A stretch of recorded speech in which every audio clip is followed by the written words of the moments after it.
Hello guys, today we are discuss definitions of operation research.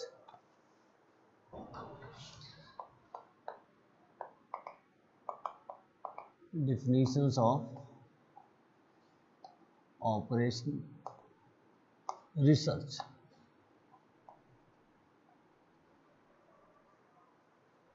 कल हम लोगों ने इंट्रोडक्शन पढ़ा था इसका, आज हम सब इनका डिफिनीशन डिस्कस करेंगे।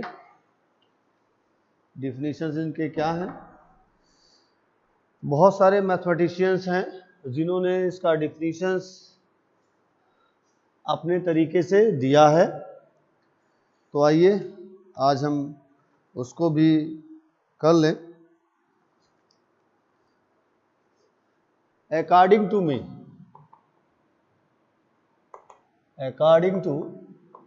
me, the systematic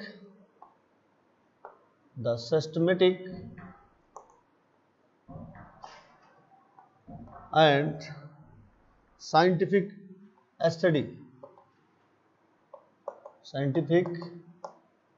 study of the operations of the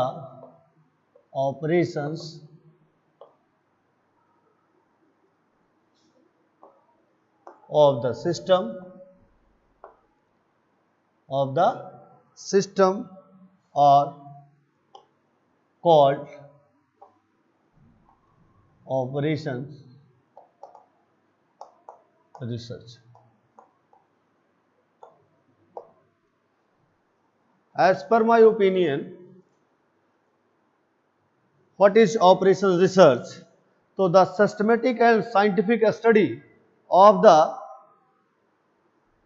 operations of the system. किसी भी सिस्टम को सिस्टमाइज करने के लिए हम अपना सिस्टमेटिक या साइंटिफिक स्टडी जो करते हैं और सिस्टम में चेंज करने के लिए, उसको वेल बिहेव्ड बनाने के लिए, उसको वेल कल्चर्ड बनाने के लिए, that is called operation research. Means the systematic and scientific study of the operations of the system are called operation research. तो कल आप लोगों ने इसका इंट्रोडक्शन पढ़ा था. मतलब ये हुआ कि कोई भी इंडस्ट्री आप ले लो, कोई भी सेक्टर आप ले लो, कोई भी बिजनेस मॉड्यूल आप ले लो, कोई भी हॉस्पिटल्स ले लो, कोई भी इंस्टीट्यूशन ले लो, ठीक है, और एग्रीकल्चर इंडस्ट्री ले लो, किसी भी इंडस्ट्री के जो प्रेजेंट सिनेरियो हैं उसकी स्टडी करके, साइंटिफिक स्टडी करके, सिस्टमेटिक स्टडी करके उस सेक्टर को वेल स्टेबलाइज करें at minimum cost and minimum time and minimum effort, that is called operation research. मतलब ये हुआ कि इस अप्लाइड मैथमेटिक्स का जो ये पोर्शन है ऑपरेशन रिसर्च, वो आप उसका आप इस्तेमाल करके किसी इंडस्ट्री की, किसी सेक्टर की, या यूं कहे किसी बिजनेस की, या कोई आपका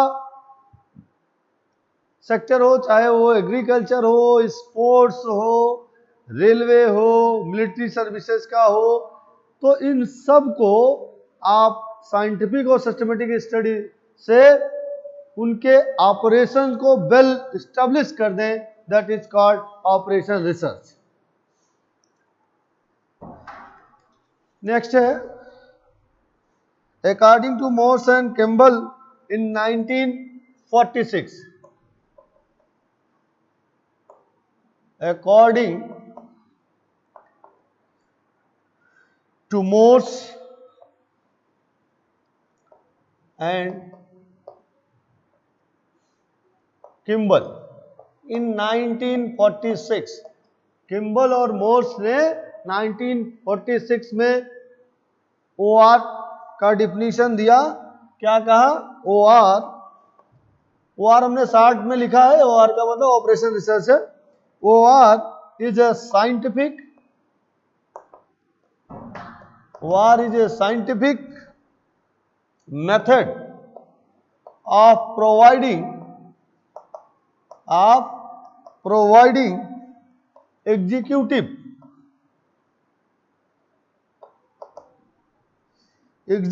departments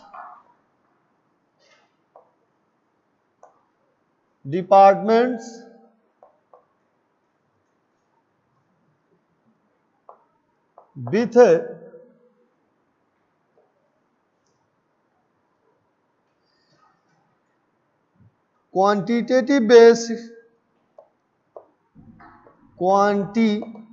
quantitative basis for decisions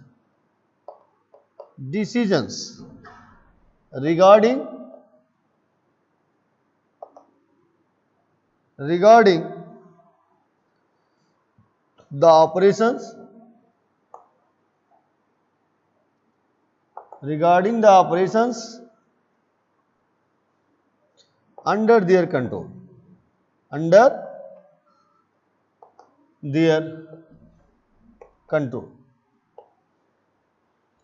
Morse और किम्बल ने 1946 में कहा कि operation research is a scientific method.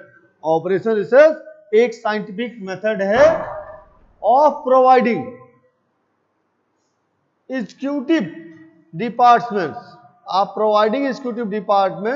with a quantitative basis for decision regarding the operation under their control.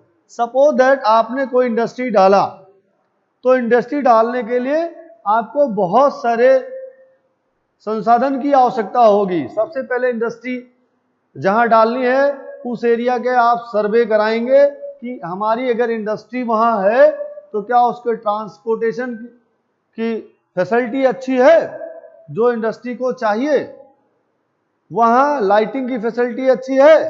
तो हम सर्वे के द्वारा ये देखते हैं कि यह अगर इस एरिया का लैंड हमें मिल जाए तो हम कोई भी इंडस्ट्री डालेंगे, वहां ट्रांसपोर्टेशन और लाइट दोनों की व्यवस्थाएं बहुत अच्छी हैं। अब सरकारों ने क्या किया है, इंडस्ट्रियल एरिया ही डेवलप कर दिया है कि साहब ये इंडस्ट्रियल एरिया, यहाँ सिर्फ और सिर्फ फैक्ट्रीज लगेगी। ठीक है, तो अब क्या होता है कि आप उस एरिया को जो भी डेवलपमेंट अथॉरिटीज हैं उनसे आप ले लेते हैं, खरीद लेते हैं और फिर वहां आप उस लैंड का डेवलपमेंट करने के लिए इंजीनियर्स रखते हैं, आर्किटेक्ट्स रखते हैं, सुपरवाइजर्स रखते हैं। ठीक है, और किसी ऐसे व्यक्ति को भी हायर करते हैं कि सबको वो लीड करता हो। ठीक है, जो उसकी जरूरतें हैं, बिल्डिंग कंस्ट्रक्शन के लिए मटेरियल्स की जरूरत है, जिस सेक्टर की आप इंडस्ट्री डाल रहे हैं उसके इक्विपमेंट्स की जरूरत है, मशीनरीज की जरूरत है, उनके एक्सपर्ट की जरूरत है। ठीक है, तो there are many department will be made by management for make industry. तो इंडस्ट्री बनाने के लिए मैनेजमेंट बहुत सारे डिपार्टमेंट बनाता है। अब उन डिपार्टमेंट को सिस्टमेटिक वे में और साइंटिफिक वे में यूटिलाइज करना है। जैसे कोई बिल्डिंग का कंस्ट्रक्शन होता है तो कोई जरूरी नहीं कि आप यहां आप चाहते हैं कि आपका बीम इधर हो तो उधर ही हो जाएगा, हो सकता है कि वो कहीं और हो, क्योंकि सेंटर ऑफ ग्रेविटी जहां मिलेगी वहां वो किया जाएगा। ठीक है, जो इंजीनियर्स हैं, जो आर्किटेक्ट हैं, वो डिजाइन करेंगे, जो आपकी इच्छा होगी, जिस तरह की रिक्वायरमेंट होगी आपकी उस सेक्टर की इंडस्ट्री में, उस तरह की बिल्डिंग कंस्ट्रक्ट करना है तो उस तरह की डिजाइनिंग आर्किटेक्ट उपलब्ध कराएगा, इंजीनियर्स बताएगा कि भाई कितने मटेरियल लगेंगे, कहाँ पे सेंटर ऑफ ग्रेविटी ज्यादा है तो वहां ज्यादा मोटा चढ़ लगेगा, रॉड लगेगा। इस तरह कर करके इंडस्ट्री के लिए सबसे पहले लैंड परचेज होता है, फिर उनका डिजाइन तैयार होता है। ठीक है, जिसको हम प्रोजेक्ट कहते हैं। तो उस प्रोजेक्ट को कंप्लीट करने के लिए बहुत सारे रिसोर्सेज की जरूरत पड़ती है, पैसों की जरूरत पड़ती है, तो वो सारा अरेंजमेंट मैनेजमेंट करता है। अब उसको टाइमली पूरा करना है, मिनिमम कास्ट में पूरा करना है और as per requirement of sector उस बिल्डिंग को तैयार करना है, उस मशीनरी को लगाना है। तो वही कारण है किम्बल साहब कि OR एक साइंटिफिक मेथड है इन एग्जीक्यूटिव डिपार्टमेंट को स्टेब्लिश करने के लिए, जिसका बेस क्वांटिटेटिव है, ठीक है, और उस क्वांटिटेटिव बेस के आधार पे हम डिसीजंस लेते हैं इन ऑपरेशंस के लिए जो हमारे कंट्रोल में भी रहे। सपोज दैट हमारी जो बजट है, जो हमारी प्लानिंग है 1 करोड़ की है, लेकिन हम उसको 4 करोड़ का लगाना चाहें तो कैसे हो पाएगा? कुछ लेवल पे जाके हमारी इंडस्ट्री का काम रुक जाएगा। इसलिए हमको जो प्लानिंग करनी है वो प्रॉपर वे में हो, टाइमली हो और एट लो कॉस्ट हो। यही आपका ओआर है।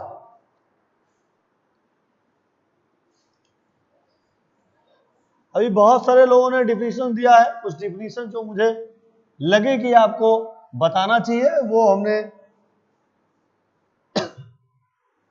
लिखा है। अभी कुछ और है, उनको भी मैं बताता हूं।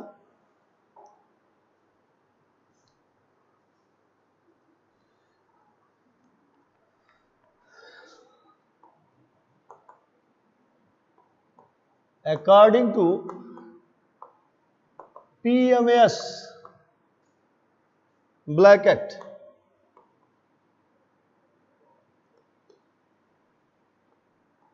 इन 1948 में ब्लैकेट साहब ने बताया कि OR is the scientific method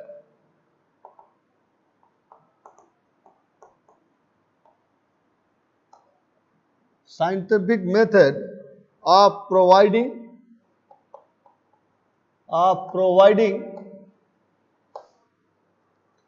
executive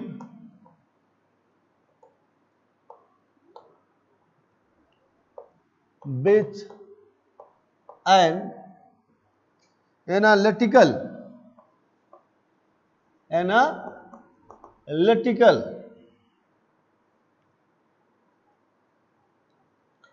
and objective basis for decision। इन्होंने कहा कि OR एक साइंटिफिक मेथड है ऑफ प्रोवाइडिंग एग्जीक्यूटिव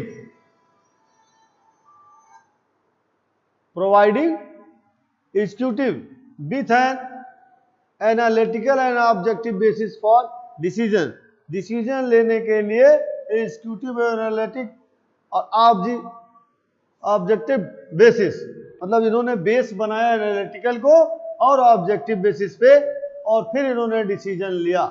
ठीक है, तो इस तरह उन्होंने कहा कि OR is the scientific method of providing executive with an analytical and objective basis for decision.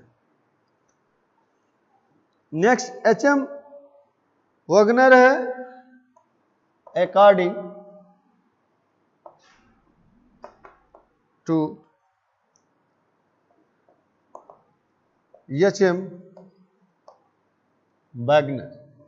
Wagner, इन्होंने कहा कि OR is a scientific approach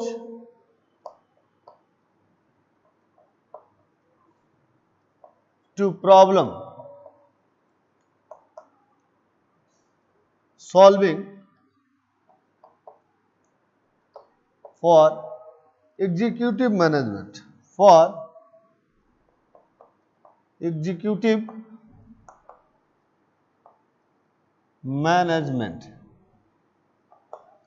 इन्होंने कहा कि OR एक साइंटिफिक अप्रोच है प्रॉब्लम सॉल्विंग का, कैसे? एग्जीक्यूटिव मैनेजमेंट के द्वारा। It means OR is a scientific approach to problem solving for executive management. अब जो मैनेजमेंट है उस मैनेजमेंट का यूज करके हम साइंटिफिक अप्रोचेस के द्वारा जो भी प्रॉब्लम क्रिएट होती है उसको सॉल्व कर लेंगे। This is called OR। तो आप नोट कर लो।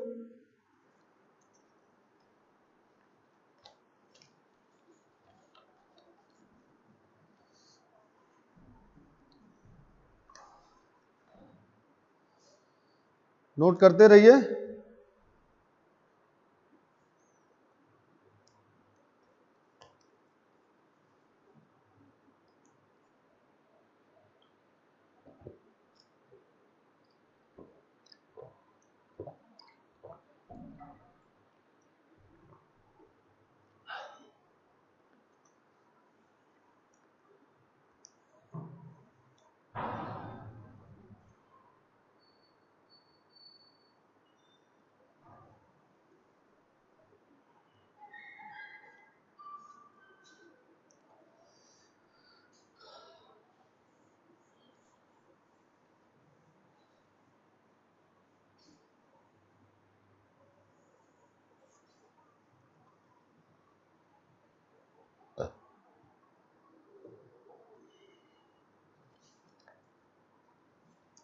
According to E.L.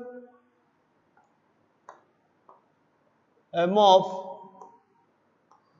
and M.J. Netzer.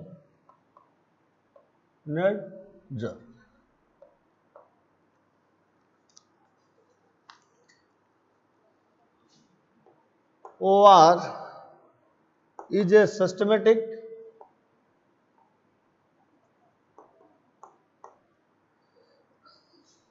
method oriented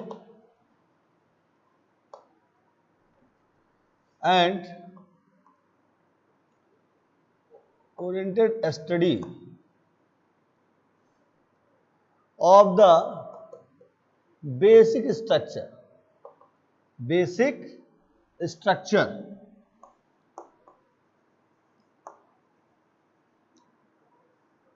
characteristics,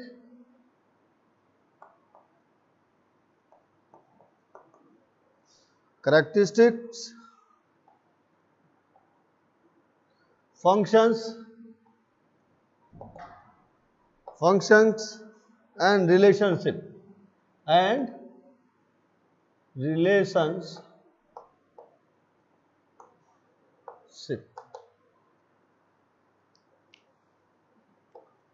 of an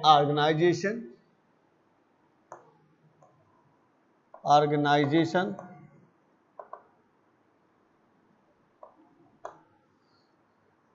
to provide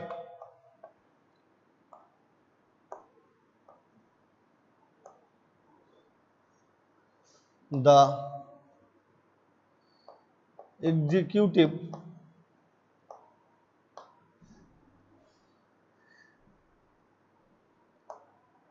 with a sound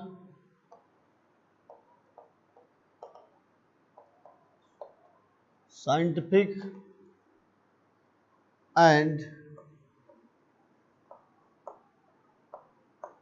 quantitative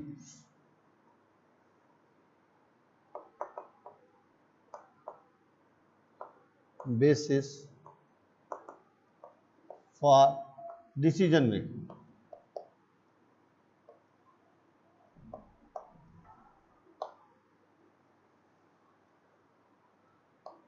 note कर लीजिए।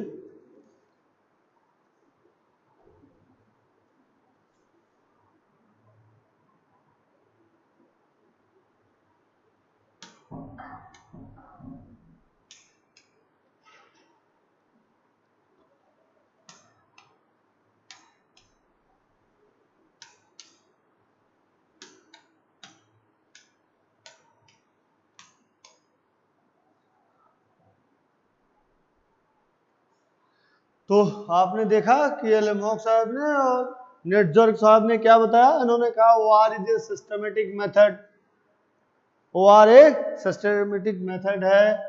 ओरिएंटेड स्टडी किस पे बेस है? Oriented study of the basic structure, characteristics, functions and relationship of an organization to provide the executive with a sound scientific and quantitative basis for decision making। जब आप किसी sector में as a project consultant जाते हैं, management आपको रखता है कि हमारा बजट ये है और आपको हमारा ये प्रोजेक्ट पूरा करना है, तो आपको क्या करना होता है? आप जाते हैं और सिस्टमेटिक वे में स्टार्ट करते हैं कि बेसिक स्ट्रक्चर का मतलब आपके पास है क्या,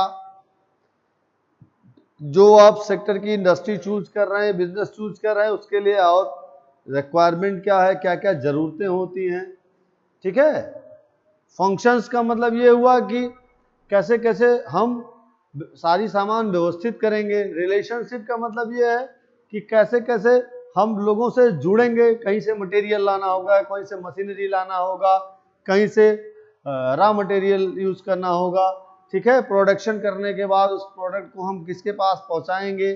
ठीक है। सबके अपने स्टेप बने हुए हैं। तो ऑर्गेनाइजेशन की जो जिस भी सेक्टर का ऑर्गेनाइजेशन आप चूज कर रहे हैं उसकी डिमांड क्या है।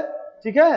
उसको इस तरह से हमको स्टडी करना है जिसमें साउंड भी हो, क्वांटिटेटिव भी हो और वो साइंटिफिक में भी हो। साउंड का मतलब ये है कि उसका शोर, उसका गूंज सुनाई दे कि आपके प्रोडक्ट बहुत अच्छे हैं।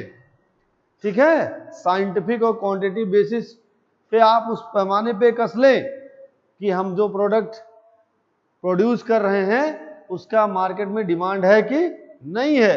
इसके आधार पे आप डिसीजन लें। That is called OR। ठीक है, means OR is a systematic method oriented study of the basic structure, characteristics, function and relationships of an organization to provide the executive with a sound, scientific and quantitative basis for decision making। अब इसके बाद जिनकी book भी मैंने आपको recommend किया है ताहा जी की, ताहा जी ने क्या कहा है ये भी आप देख लें।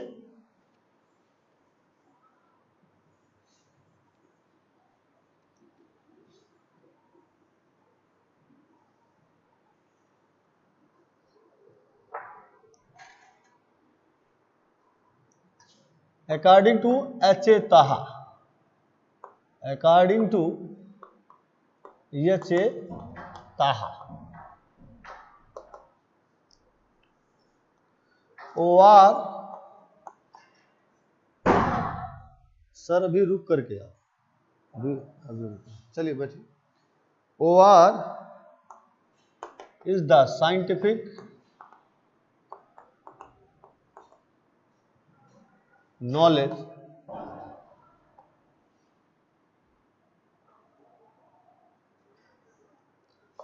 through interdisciplinary team effort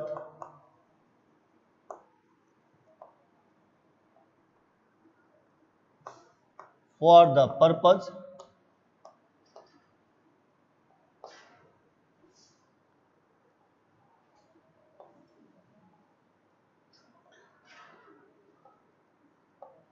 of determining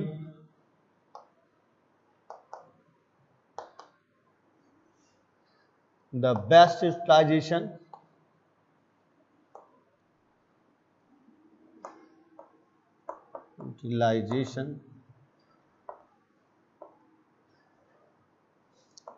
of limited resources। ताहा जी ने कहा कि OR क्या है, OR is the scientific knowledge through interdisciplinary team effort. Interdisciplinary मतलब हर डिसिप्लिन के लोग उस टीम में रहेंगे। कोई सेक्टर है, कोई इंडस्ट्री है, आपको लगाना है, उसको डेवलप करना है, तो आपके पास लैंड परचेज करने वाली टीम होनी चाहिए, फिर इंजीनियर्स आर्किटेक्ट की एक टीम होनी चाहिए जो डिजाइन करे और उस सेक्टर के रिक्वायरमेंट के अनुसार बिल्डिंग कंस्ट्रक्ट करे। फिर जो मशीनरी आपको चाहिए, मशीनरीज के एक्सपर्ट चाहिए कि ताकि उस मशीनरी को अच्छे से चला सकें और मार्केट की डिमांड के अनुसार प्रोडक्ट प्रोड्यूस कर सकें। उसके बाद आपको एक मार्केटिंग की टीम चाहिए जो मार्केट से डिमांड लेकर के आवे और दूसरी एक टीम चाहिए जो समय से आपके प्रोडक्ट को मार्केट तक पहुंचा पावे। तो उन्होंने कहा कि इंटरडिसिप्लिनरी टीम एफर्ट मतलब सभी लोगों के सम्मिलित प्रयास से for the purpose of determining मतलब रिजल्ट के लिए the best utilisation of limited resources. जो आपके पास लिमिटेड रिसोर्सेज हैं उनका बेस्ट यूटिलाइजेशन कैसे कर सकते हैं, बेहतर इस्तेमाल कैसे कर सकते हैं, दैट इज कॉल्ड OR। आप यूं कहें कि OR क्या है, OR अप्लाइड मैथमेटिक्स का एक पार्ट है जो आपको किसी भी सेक्टर में काम करने के लिए वो रास्ता उपलब्ध कराता है जिसमें कॉस्टिंग कम हो, टाइम कम हो और best result oriented product produce करें। मतलब जैसे हम लोग कहते हैं ना कि भाई चीप एंड बेस्ट दो, सस्ता भी रहे और टिकाऊ भी हो। तो OR आपको सिखाता है कि कम पैसों में हम अपना डेवलपमेंट कैसे कर सकते हैं। तो चाहे इंडस्ट्री ले लीजिए, ठीक है, चाहे ऑटोमोबाइल सेक्टर ले लीजिए, चाहे बिजनेस डेवलपमेंट ले लीजिए, चाहे इंस्टीट्यूशन डेवलपमेंट ले लीजिए, सेल्फ पर्सनल डेवलपमेंट ले लीजिए, एग्रीकल्चर ले लीजिए, स्पोर्ट्स ले लीजिए, ठीक है। तो ऐसे एनिमल का सेक्टर भी यूज कर सकते हैं। जैसे आज का दुग्ध उत्पादन पे गवर्नमेंट बहुत सारी स्कीमें लॉन्च कर रखी है जिसमें आपको सब्सिडी वगैरह मिलती है, ठीक है। तो ये आप किसी भी ऑर्गेनाइजेशन को सेटअप करने के लिए हम OR का यूज करते हैं, जिससे ऑर्गेनाइजेशन हमारा समय से सेटअप हो, कम पैसे में सेटअप हो और ऑर्गेनाइजेशन का डेवलपमेंट भी सिस्टमेटिक हो। सर आपकी क्लास 3 बजे से, 3 बजे से, 3 बजे से गलत दिया है।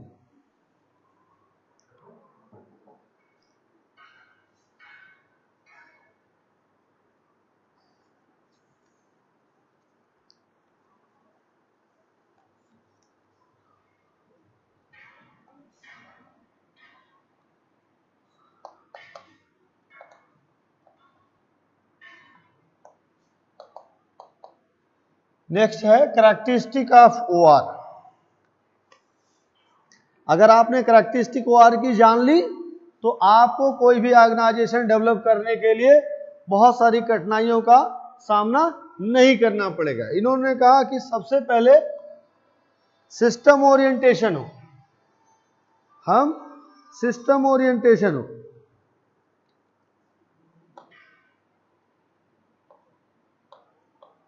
System orientation. सेकंड है use of inter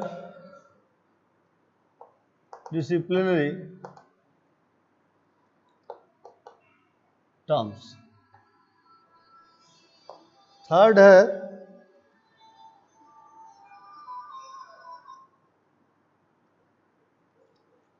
application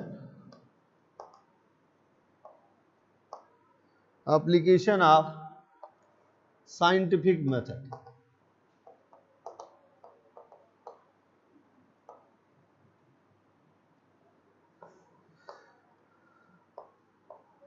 uncovering new problems।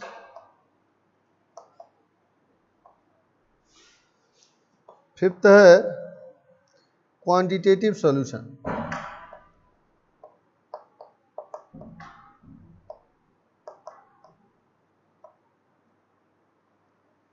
और सिक्स है ह्यूमन फैक्टर।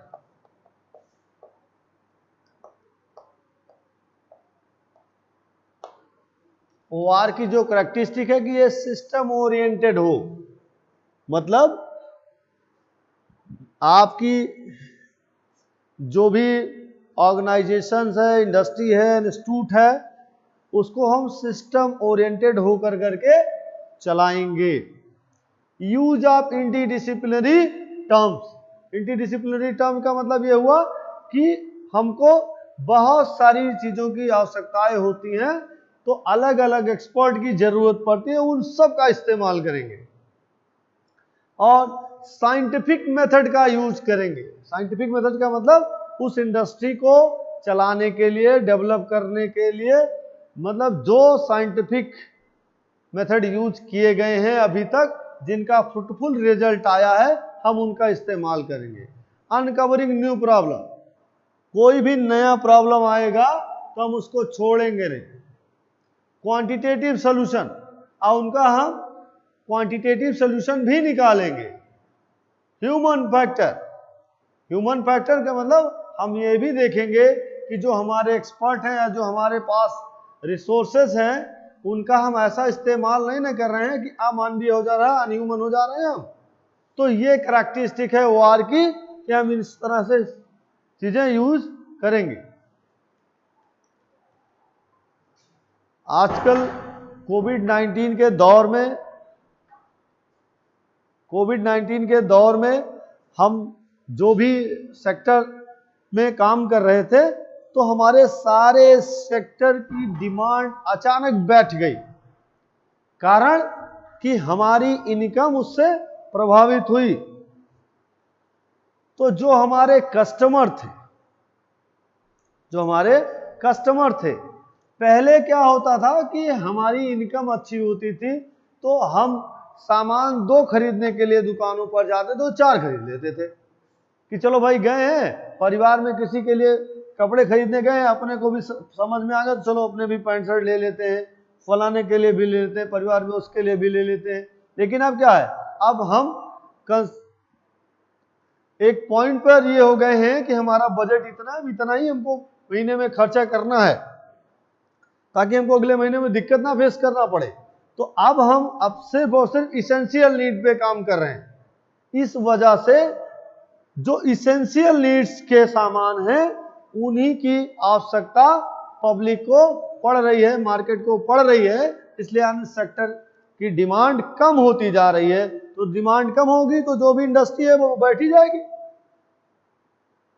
भाई हमारा प्रोडक्शन 2000 का था, हमारी डिमांड 2000 की थी, आज हमारा प्रोडक्शन 2000 का लेकिन डिमांड 500 की हो गई तो इंडस्ट्री बैठना ही है, ठीक है। और दूसरा, अभी कुछ दिन पहले आपने चंद्रायन देखा था, ठीक है, तो उसमें क्वांटिटेटिव भी एनालिसिस होती है। जब तक आप क्वांटिटेटिव एनालिसिस नहीं करेंगे तब तक चीजें समझ में नहीं आती हैं कि उसका सक्सेस रेट क्या होगा। आप लोगों ने पढ़ाई पढ़ी होगी तो देखा होगा कि अप्रोक्सीमेशन ऑफ एरर पर परसेंटेज ऑफ एरर पढ़ा होगा आपने, अक्सर कर करके इंटरमीडिएट में भी पढ़ा होगा। तो आप प्रैक्टिकल्स कर रहे होंगे तो वहां एरर निकाला जाता रहा हो। तो हर इंडस्ट्री में, हर ऑर्गेनाइजेशन में, हर सेक्टर में काम करने पर एरर की भी संभावना रहती है, इसलिए हम मैथमेटिकल एनालिसिस करते हैं कि हमारा सक्सेस रेट क्या होगा और उस सक्सेस रेट को ध्यान में रख करके हम आगे बढ़ते हैं कि हम इंडस्ट्री चलाएंगे या ये इंडस्ट्री नहीं चलाएंगे। मीन्स ये है, उसका शॉर्ट में मैं बता रहा हूं। टू एनालिसिस हम एनालिसिस करेंगे, to analysis the problem in economic terms, to analysis the problem in economic terms and their implements the solution if it does not aggressive or violent to other aspect, if it does not aggressive and or violent to other aspect like human, social and political constraint। मतलब ये हुआ कि हम problem ढूंढेंगे in economic term. Economic term का मतलब यह है कि कोई भी सेक्टर का बिजनेस करने के लिए आपको पैसे की आवश्यकता पड़ती है, वो पैसा आपके पास होना चाहिए, लेकिन अब वो पैसा जुटाने के लिए, उसका सलूशन निकालने के लिए हम कोई ऐसा कांड नहीं करेंगे कि बैंक लूट लें, किसी बड़े आदमी को किडनैप कर लें, किसी की हत्या की सुपारी ले लें। ये सारे काम नहीं करेंगे जिससे ह्यूमन, सोशल या पॉलिटिकल कांस्टेंट प्रभावित होता हो, ठीक है। तो जब भी हम पैसों की व्यवस्था करेंगे तो बिल बिहेव्ड होकर के व्यवस्था करेंगे, तरीकों से व्यवस्था करेंगे, बैंक से लोन लेंगे, दोस्तों से मदद मांगेंगे, ठीक है, पड़ोसियों से मदद मांगेंगे, लेकिन हम बैंक नहीं लूटेंगे, हम किसी की हत्या नहीं करेंगे, हम गलत काम नहीं करेंगे, 2 नंबर का काम नहीं करेंगे, हमेशा 1 नंबर का काम करेंगे, ठीक है।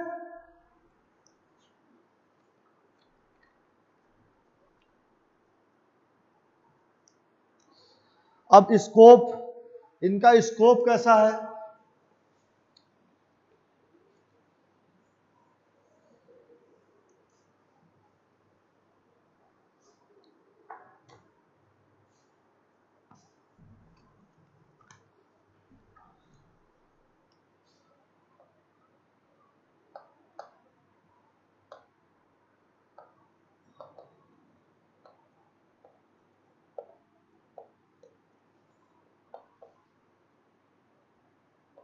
Scope of operation research.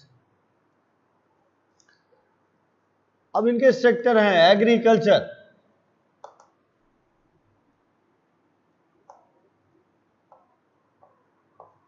Finance, industry,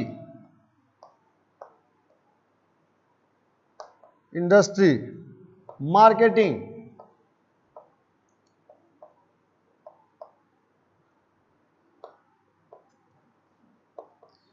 personal management,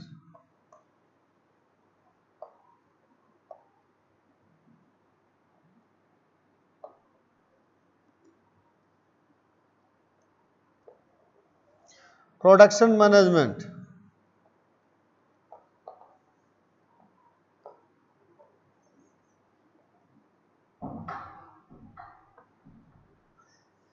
research and development,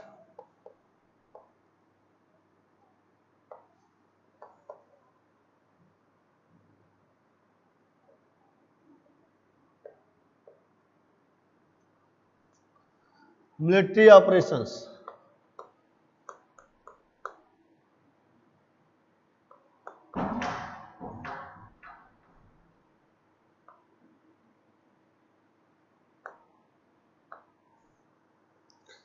तो ये कह रहा है there is a great scope of economist, statistician, administrators and technicians working as a team to solve the problem of defense by using the OAR approaches. Besides this, OAR is useful in various others important field like this.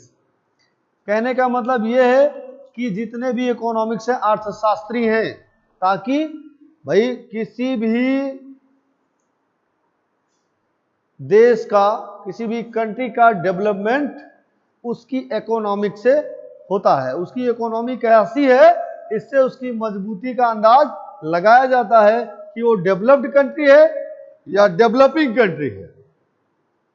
ठीक है, तो जो economics हैं, जो अर्थशास्त्री हैं, वो OR का यूज कर करके ये चीज देखते हैं। स्टैटिस्टिशियन है जो गणितीय संक्रिया चेक करते हैं, सांख्यिकी के जो एक्सपर्ट होते हैं, स्टैटिस्टिक्स के जो एक्सपर्ट होते हैं। एडमिनिस्ट्रेटर्स भी इनका इस्तेमाल करते हैं, एकेडमिशियन भी करते हैं, टेक्नीशियन भी करते हैं। तो देखिए बहुत सारे सेक्टर हैं जिसमें ओआर के बहुत अच्छे स्कोप हैं। अभी इन्होंने नहीं लिखा, ईटीसी लिख देते हैं, यहाँ हम मेडिकल सेक्टर भी लिख देते हैं, मेडिकल। ठीक है, एग्रीकल्चर। अब एग्रीकल्चर में ओआर का इस्तेमाल हम कैसे करते हैं? पहले क्या होता था कि हमारे पूरे, आप अपने एरिया में देखते थे तो हर परिवार के घर पे बैल होते थे, जिनसे वो खेत की जुताई करते थे, बुआई करते थे, तमाम सारे काम उनका इस्तेमाल करते थे। लेकिन अब उसकी जगह क्या ले लिया? ट्रैक्टर्स ले लिया। अब जो ट्रैक्टर आए उसमें भी मॉडिफिकेशंस हो गए। उस ट्रैक्टर से हम जुताई भी करते हैं, धुलाई भी करते हैं, और भी चीजें हैं, जैसे हम दवाई भी कर लेते हैं फसलों की, धान वगैरह की कुटाई भी कर लेते हैं, उससे हम जेसीबी का भी काम ले लेते हैं, उससे हम मशीनें भी चला लेते हैं। तो धीरे धीरे जैसे जैसे सेक्टर डेवलप होता गया, वैसे टेक्नोलॉजी का यूज कर करके हम उस जितने भी हमारी मशीनरी थी उसको हमने मल्टीपर्पज में कन्वर्ट कर दिया। पहले हमारा पर्पस एक पर्टिकुलर वर्क के लिए हुआ करता था, लेकिन अब उस मशीनरी का इस्तेमाल हम मल्टी डायमेंशनल वे में करने लगे। ठीक है, अब मल्टी डायमेंशनल में जुताई भी कर रहे हैं, बुआई भी कर रहे हैं, दवाई भी कर रहे हैं, लोडिंग का भी काम कर रहे हैं, मिट्टी खोदने का भी काम कर रहे हैं। तो ऐसे तमाम, तो क्या हुआ कि जो ह्यूमन रिसोर्स थे वो कम हो गए। ठीक है, तो उस ओआर का हम इस्तेमाल कर करके अपनी जो लागत है वो कम कर सकते हैं, आउटपुट अच्छा ले सकते हैं। नेक्स्ट है फिनांस। फिनांस बहुत बड़ा मुद्दा है। आप देखते होंगे कि सरकार हर ईयर अपना बजट पेश करता है कि साहब हमारे पास जो इनकम है उसका इतना परसेंट हम इस इंडस्ट्री को देंगे, हम इस सेक्टर को देंगे, हम ये नई चीजें करने जा रहे हैं इस सेशन में। ठीक है, तो वो बजट बहुत ही इंपॉर्टेंट है। कि ये फर्स्ट मतलब ये ऐसा फेज है कि किसी भी ऑर्गेनाइजेशन का या किसी भी इंडस्ट्री का या किसी भी बिजनेस मैनेजमेंट का, पर्सनल मैनेजमेंट का, प्रोडक्शन मैनेजमेंट का बजट से बहुत इंपॉर्टेंट रिलेशन होता है, क्योंकि जब तक आपका बजट फ्रूटफुल नहीं होगा तब तक आप किसी भी इंडस्ट्री को आगे नहीं ले जा सकते हैं। मींस किसी भी सेक्टर का डेवलपमेंट विदाउट बस्टिंग नहीं हो सकता है। नेक्स्ट है इंडस्ट्री। इंडस्ट्री से आपको बहुत सारे एग्जांपल देके परिचित ही कराया गया। मार्केटिंग, मार्केटिंग की भी जरूरत पड़ती ही है भाई। आपने देखा होगा कि आजकल बहुत सारे प्रोफेशनल जाते हैं मार्केटिंग में जॉब करते हैं, और जो मैनेजमेंट होता है, जो जिसने ये इंडस्ट्री या बिजनेस एस्टेब्लिश कर रखी है, वो अपनी मार्केटिंग टीम को एक टास्क देता है कि साहब आपका 2 लाख का टास्क है, अगर महीने में 2 लाख का आपने बिजनेस कर लिया तो आपको 15% हम इंसेंटिव देंगे। ये अदर देन सैलरी होती है। तो ये क्या होती है, आपकी एनर्जी को एग्जॉस्ट कर दे, बढ़ा दे, इंप्रूव कर दे, जिससे आप अपना जो बिजनेस है काम की स्पीड अच्छी कर लें और आप अपने टारगेट को अचीव करें और इंसेंटिव ले जाएं। पर्सनल मैनेजमेंट, पर्सनल मैनेजमेंट में भी इसकी जरूरत पड़ती है, क्योंकि अगर आप पर्सनल मैनेजमेंट में इन सब चीजों की जानकारी है आपको तो आप अच्छा कर ले जाएंगे। ठीक है, आपका बजट कैसा है, ठीक, आप किन पदों पर हैं, ठीक है, आप कैसे ऑर्गेनाइजेशन में हैं, उसके अनुसार आपको अपना रहन सहन, बोली, भाषा, काम करने का तरीका सब बदलना पड़ता है। That is called personal management. Production management, आपका जो प्रोडक्शन हो रहा है उसको अच्छे से रखवाना है। आपकी जो टीम है, delivery team, marketing team demand लाती है, डिलीवरी टीम आपके प्रोडक्ट को पहुंचाती है मार्केट में, तो इनका सर्विस बहुत अच्छा हो।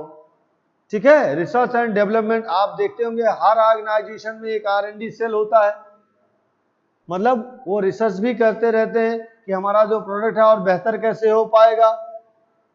ठीक है, पैसा भी कम लगे और प्रोजेक्ट भी अच्छा जाए। तो R&D सेल जो है हर ऑर्गेनाइजेशन अपने यहाँ डेवलप कर रखा है। मिलिट्री ऑपरेशंस, बहुत सारे ऑपरेशंस तुरंत नहीं हो जाते ना, ऑन द स्पॉट डिसीजन हो गया कि हिंदुस्तान ने पाकिस्तान पर हमला कर दिया। ठीक है, अब इसके लिए हमको रिसोर्सेज की जरूरत पड़ती है, रोड्स की जरूरत पड़ती है, ठीक है, खाद्यान्न की जरूरत पड़ती है। तो इन सब चीजों की व्यवस्था की जाती है, और सिर्फ अकेले नहीं होता है, उसमें सारी तीनों सेनाओं की जरूरत पड़ती है। उनको हर उस पॉइंट पे लगाया जाता है कि जहां से दुश्मन हमारे ऊपर चढ़ाई कर सकता है या हम पर भारी पड़ सकता है, तो उसकी एनालिसिस होती है और फिर ऑपरेशन पे कार्रवाई होती है। मेडिकल सेक्टर है, ठीक है, जिसमें जो इंडस्ट्री है जो दवा बनाती है, ठीक, उसकी इम्पोर्टेंस ही है। आप जिन कॉलेजेस में पढ़े हैं उस कॉलेजेस में पढ़ाई कैसी होती है, प्रैक्टिकल्स कैसे होते हैं, ठीक है, तो ये सारी चीजें जो है डेवलप होती हैं OR का यूज कर करके।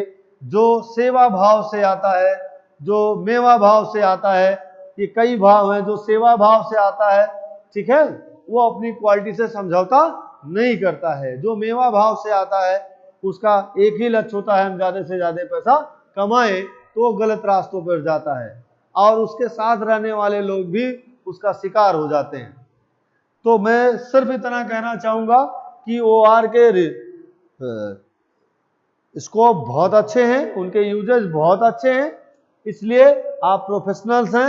यहाँ से पास होने के बाद फाइनल ईयर है आपका, आप पास होंगे, बहुत सारे सेक्टर में आप जाएंगे, ठीक है, एज ए टीम मेंबर हो सकते हैं, एज ए एडमिनिस्ट्रेटर हो सकते हैं, एज ए मैनेजमेंट हो सकते हैं। तो अगर ये आप पढ़ते हैं तो फ्यूचर में आपको बहुत सारे दिक्कतों का सामना करना पड़ेगा, तो फिर हम इसका इस्तेमाल करके उन दिक्कतों से बच सकते हैं। फिलहाल आज इतना ही। Thank you very much. Next अगले एपिसोड में